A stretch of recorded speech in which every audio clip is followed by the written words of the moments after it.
L'histoire d'une femme faussement accusée. Il était une fois deux marchands de soie, l'un nommé Li, l'autre Tin. Bien qu'ils viennent de deux endroits, ils viennent souvent vendre des marchandises et se rencontrent souvent dans une certaine ville. Au cours des affaires, ils ont progressivement appris à se connaître, s'invitant parfois à boire et à boire apparemment intimement. Un jour, Li a invité Tin au restaurant pour une fête avec d'autres amis d'affaires. Quand ils étaient ivres, ils se tournaient vers les femmes. Une personne a dit que selon lui, les deux mots de virginité semblent dénués de sens dans ce monde. Une femme restant juste toute sa vie avec un homme est une histoire étrange et difficile à croire. Li ajouta joyeusement, « Pour moi, il suffit d'un peu d'argent et de quelques mots doux pour adoucir même une personne têtue. » Tin a entendu cela et a essayé d'argumenter. Il a dit que sa femme à la maison était une belle femme, de bonne humeur, un brillant exemple de décence. Voyant tout le monde rire sarcastiquement, il dit, « Si quelqu'un peut séduire ma femme avec des preuves solides, je lui donnerai toute ma fortune. » Li rit et plaisanta mi-sérieusement. « Oserez-vous me défier ?» Tin a immédiatement rédigé un contrat dans lequel il s'est porté volontaire pour céder tous ses biens et actifs à Li s'il y pouvait séduire sa femme dans un délai d'1 mois. Au contraire, si dans le même mois Li ne peut pas faire ce travail, il perdra toute sa fortune. Après avoir rédigé le document, Tin a invité Li à le signer et a invité tous les commerçants à signer en tant que témoins, et a promis qu'elle resterait ici jusqu'au 2e mois avant de rentrer chez elle. En trouvant la ville natale de Tin, Li commença à lui jouer des tours. Rencontrant la femme de Tin au marché, il la suivit de près, la regarda et flirta avec elle. Il ne pouvait entendre que des jurons en réponse. Mais il poursuivait toujours patiemment et flirtait sans fin. Finalement, il a fallu que la patrouille intervienne pour qu'il se tienne la tête et s'enfuit. La 2e fois, il a apporté de beaux bijoux se faisant passer pour un marchand riche et élégant pour les vendre à la femme de Tin. Après avoir présenté les bijoux précieux et magnifiques, il a utilisé des mots doux pour séduire la femme. Il dit, « Je suis très heureux de vendre pour une dame aussi hors pair. Tout d'abord, je voudrais vous offrir cette bague. Si elle le veut, juste une fois, toutes ces petites choses lui appartiennent. » Mais la femme de Tin a refusé, d'un air sérieux. Non seulement elle a renvoyé la bague, mais elle l'a également accompagnée jusqu'à la porte. La 3e fois, il revint chez Tin, mais en secret. Dans la nuit noire, il s'est faufilé dans la chambre de la femme avec des lingots d'or à la main. Lorsqu'il fut sûr que tout le monde dormait, il s'approcha du lit, appela doucement d'une voix douce et pressa les lingots d'or dans ses mains. Il dit, « S'il vous plaît, n'ayez pas peur. Je suis venu ici avec beaucoup d'or pour t'aider à soulager ta chambre vide. » Il s'est précipité pour serrer la femme de Tin dans ses bras, mais la femme s'est réveillée immédiatement. Une bagarre éclata sur le lit. En un instant, la femme lui a donné un coup de pied et est tombée.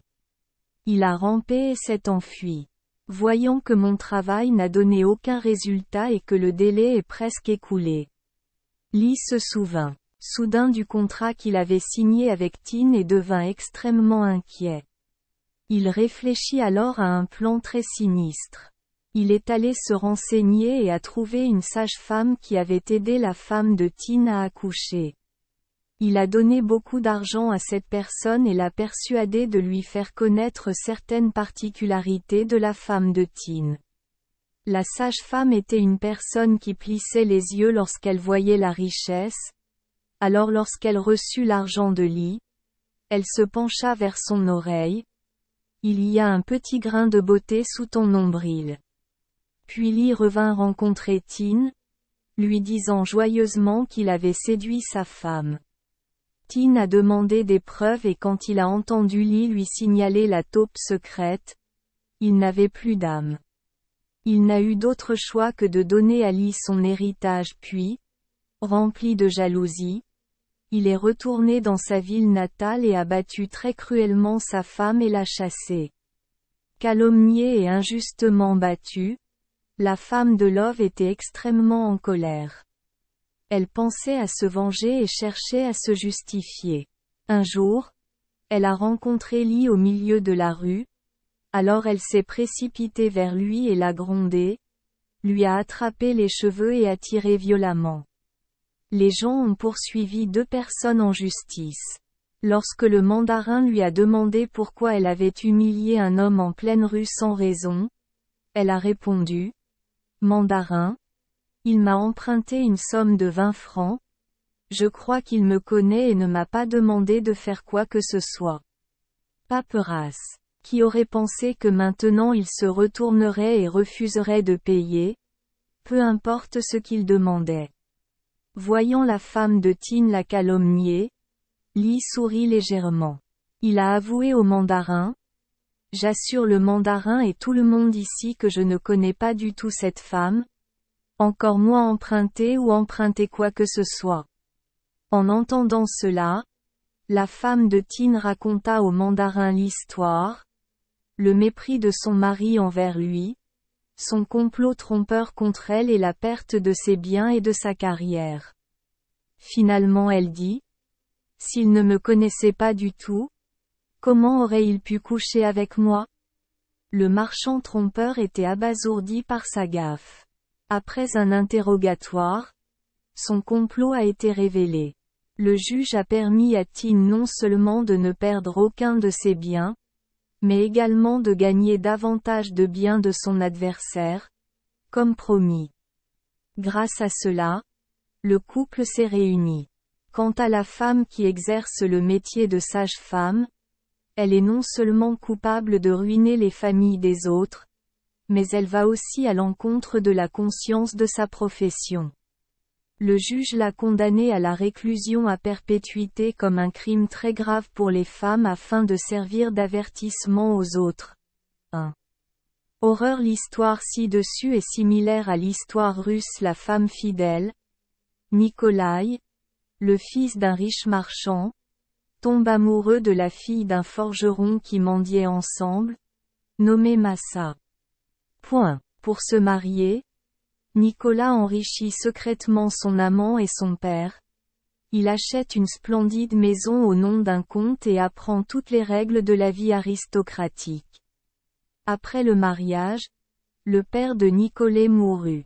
L'ami de son père, Ivanov, l'a invité à se lancer en affaires. Tout comme notre histoire, alors qu'il était loin de chez lui, Ivanov a essayé par tous les moyens de faire un pari avec Nikolaï, une promesse que d'ici un mois, s'il séduisait Massa, Nicolas mourrait. Si au contraire, il donnera son héritage à Nicolas. Le témoin doit être l'alliance de Massa. Ivanov revint et fit de son mieux pour flirter avec Massa, mais en vain. Jusqu'à la date d'expiration, grâce à l'astuce d'une vieille mendiante, il a pu entrer la nuit dans la chambre de Massa, voler la bague, et grâce à cela, il a repris toute la fortune de Nikolaï. Croyant que son amant l'avait trahi, il fut déçu et partit travailler comme constructeur de fourneaux pour des camps militaires. Et Massa s'est ensuite déguisé en homme et a rejoint l'armée, et grâce à son courage et son intelligence, il a finalement été promu officier militaire, chef de l'armée de mousqueterie, et a obtenu la confiance du roi. Lorsqu'elle a appris que son mari travaillait comme constructeur de fournaises, Massa a ordonné que Nicolas soit transféré dans la capitale et devienne sa servante, mais n'a pas fait savoir à son mari qu'elle était Massa. Un jour, la garde royale, c'est-à-dire Massa, organisa un banquet et invita des personnalités célèbres, dont le roi et Ivanov. Pendant la fête, l'histoire de Massa amène Ivanov à raconter la raison pour laquelle il a repris la fortune de Nikolaï. Lorsqu'il mentionna qu'il avait séduit Massa avec la bague comme témoin, Massa demanda la permission de sortir un instant. Elle ôta secrètement son déguisement et enfila à nouveau des vêtements de femme, puis retourna et conduisit Nicolas devant le roi, révélant ainsi le complot rusé d'Ivanov. Il était bouche bée et a dû céder tous ses biens à Nicolas. En conséquence, Nicolas reçut du roi le titre d'épouse, tandis qu'Ivanov et la méchante vieille femme furent tous deux punis. 2. Une autre histoire, Oaksine, racontée par l'auteur Liu Traishi Strange, présente également des détails quelque peu similaires à notre histoire. Oaksine et Engyum-sin étaient proches quand ils étaient jeunes, mais en grandissant, ils se détestaient progressivement. Un voisin de Hook qui a aidé la femme de Engyum à accoucher a accidentellement dit à la femme de Oak en privé que la femme de Engyum avait 2 bosses dans les parties intimes. En entendant la nouvelle, Oak a élaboré un plan, s'est caché au moment où Engyum était sur le point de décéder et a fait semblant de dire à une connaissance « La femme de Diem a des sentiments pour moi ». La connaissance a fait semblant de ne pas croire. Oak a raconté une histoire fabriquée et a mentionné 2 bosses secrètes. Engyum se tenait devant la porte et a entendu l'histoire. Alors il est immédiatement rentré chez lui pour interroger sa femme. Sa femme ne l'a pas accepté. Alors il l'a frappé encore plus fort. Sa femme n'a pas pu le supporter et s'est suicidée. En apprenant la nouvelle, Oak s'est senti désolé mais n'a pas osé dire la vérité à Engyum. La femme de Engyum s'est transformée en fantôme et a pleuré toute la nuit, mettant toute la famille mal à l'aise. Soudain Engyum mourut, le fantôme cessa de pleurer. L'épouse de Oak Mong a vu une femme aux cheveux détachés criant à la vengeance. Je me suis réveillée malade, puis je suis décédé quelques jours plus tard. Hook rêvait aussi d'une femme le maudissant et mettant son doigt sur ses lèvres. Au réveil, il trouva ses lèvres douloureuses et enflées. Au bout de 3 jours, le gonflement s'est transformé en bosse. Oak n'osait pas rire car ouvrir la bouche lui faisait mal. Le peuple Champa a une histoire appelée Chang, voir Contes étranges numéro 47 et numéro 80, volume 2, qui à la fin contient des détails similaires à l'histoire de la femme calomniée. Connaît, le fils d'un mandarin, a tenté de culpabiliser Chang. Pour ce faire, il devait essayer de créer des preuves pour accuser la femme de Chang d'être une mauvaise fille. Il s'est ensuite rendu au village de Chang pour organiser une fête pendant plusieurs jours, puis a donné de l'argent à la sage-femme pour qu'elle accouche alors que la femme de Chang venait de naître afin que la sage-femme puisse révéler quelques traces chez la femme de Chang.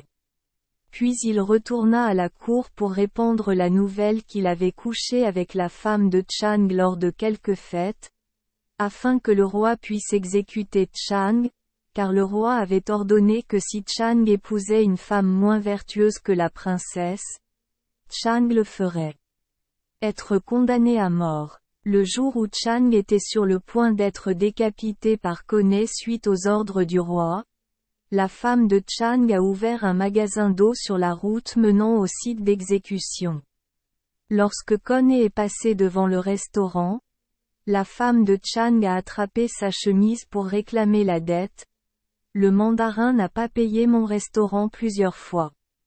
Il y avait beaucoup de monde qui venait voir, mais personne n'a commenté. Ce type est fou. Je sais qui tu es et tu demandes une dette. Je ne t'ai jamais rencontré auparavant. Sa femme dispose de suffisamment de preuves pour prouver qu'elle a été faussement accusée par lui. Le roi autorisa alors Chang à décapiter Kone, mais Chang la quitta. 3. 1. D'après Lang de Land, Les livres et récits cités des peuples du Sud. 2. Contes populaires russes, traduits par Nguyen Aïssa. 3. D'après les contes populaires vietnamiens. Volume 1. Ibidem.